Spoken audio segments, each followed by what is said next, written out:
Sanibonani, nibingelela uNohlahla wakaButhelezi eyibomvu isigodi. Namhlanje ngoba zu-20 usuku lwami lomemulo engenzelwa uButhelezi uShenge owubaba wami kanye nomama wami owuMashandu. Bese ngibonga lolu suku, ngibonge umndeni wami wakaButhelezi, kakhulukazi ubhuti wami uSicelo ngendlela angilungiselele ngayo.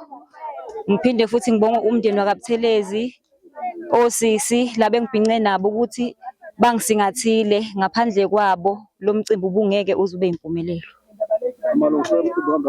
Amalungiselelo omcimbi ahambe kahle, noma bekukhona amathize kodwa nje ahambe kahle.